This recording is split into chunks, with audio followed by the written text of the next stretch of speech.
Para saudara dan saudari yang Tuhan cintai, selamat pagi dan selamat bertemu lagi dalam renungan harian dari Paroki Santo Fransiskus Assisi Apeo, edisi hari Sabtu, tanggal 1 November 2025. Hari ini Gereja Semesta merayakan Hari Raya Semua Orang Kudus. Mengawali hari yang baru ini, kita hendak mendengar dan merenungkan sabda Tuhan. Marilah sebelum kita mendengar dan merenungkan sabda Tuhan, kita berdoa. Dalam nama Bapa dan Putra dan Roh Kudus. Amin. Allah yang Maha Kuasa dan Kekal, Engkau menghendaki agar kami menghormati semua orang kudus-Mu dalam perayaan ini. Kami mohon anugerahkanlah kelimpahan belas kasih-Mu yang kami rindukan berkat bantuan doa semua orang kudus. Bersabdalah ya Tuhan, kami siap mendengarkan. Terpujilah Engkau Bapa, Putra dan Roh Kudus, ini dan sepanjang segala masa. Amin. Dalam nama Bapa dan Putra dan Roh Kudus. Amin.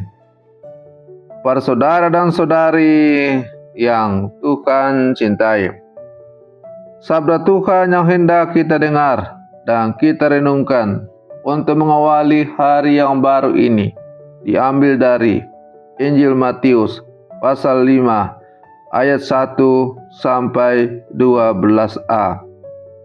Tuhan bersamamu. Inilah Injil suci menurut Matius. Sekali peristiwa ketika melihat banyak orang yang datang, Yesus mendaki lereng sebuah bukit. Setelah ia duduk, datanglah murid-muridnya. Lalu Yesus pun mulai berbicara dan mengajar mereka. Katanya, berbahagialah orang yang miskin di hadapan Allah, karena mereka lah yang punya kerajaan surga. Berbahagialah orang yang berduka cita, karena mereka akan dihibur. Berbahagialah orang yang lemah lembut, karena mereka akan memiliki bumi. Berbahagialah orang yang lapar dan haus akan kebenaran, karena mereka akan dipuaskan. Berbahagialah orang yang murah hati, karena mereka akan beroleh kemurahan. Berbahagialah orang yang suci hatinya, karena mereka akan melihat Allah. Berbahagialah orang yang membuat damai, karena mereka akan disebut anak-anak Allah. Berbahagialah orang yang dianiaya demi kebenaran, karena merekalah yang punya kerajaan surga. Berbahagialah kamu jika demi aku kamu dicela dan dianiaya, dan kepadamu difitnahkan segala yang jahat.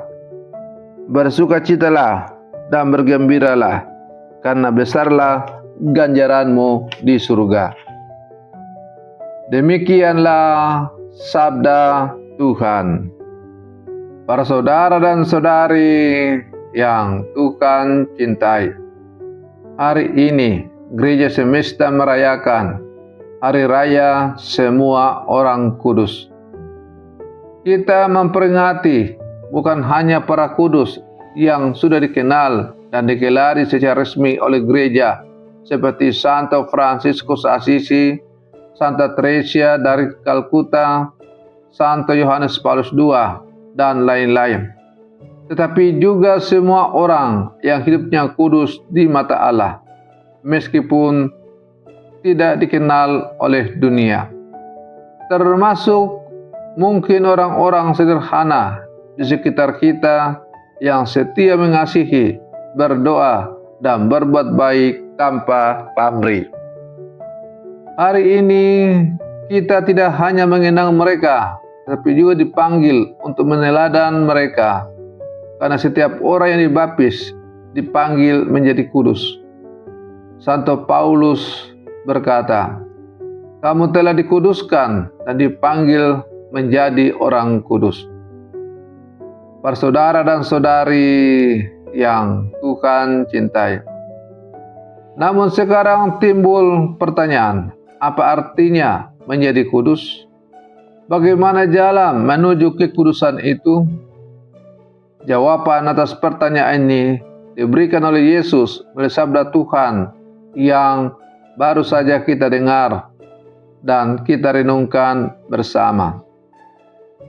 Ketika Yesus naik ke bukit dan mengajar para murid, Ia tidak memberi hukum baru, melainkan mengungkapkan wajah kerajaan Allah. Sabda bahagia bukanlah daftar syarat yang berat, melainkan jalan hidup orang yang mau hidup menurut kehendak Allah. Namun, jalan itu sering berlawanan dengan logika dunia. Dunia berkata, berbahagialah yang kaya dan berkuasa. Tetapi Yesus berkata, berbahagialah yang miskin di hadapan Allah. Dunia berkata, berbahagialah orang yang menang dan populer. Tetapi Yesus berkata, berbahagialah yang berduka cita dan lemah lembut. Dunia berkata, balas dendam itu wajar. Tetapi Yesus berkata, berbahagialah yang membawa damai dan belas kasih. Yesus mengubah ukuran kebahagiaan. Ia menyingkapkan bahwa kekudusan bukan soal keberhasilan atau ketenaran, melainkan soal hati yang terbuka kepada Allah dan sesama.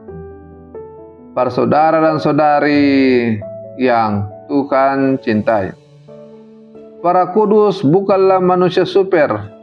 Mereka adalah orang-orang biasa yang hidupnya dibentuk oleh kasih Allah.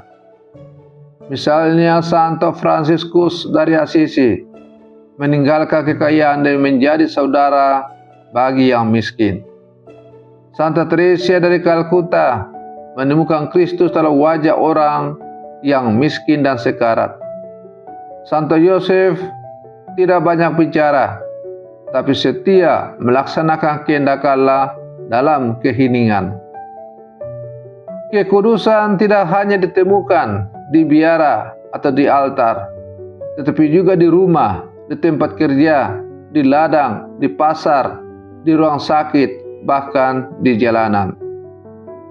Seorang ibu yang sabar mendidik anak-anaknya, seorang guru yang jujur membimbing muridnya, seorang perawat yang melayani dengan kasih.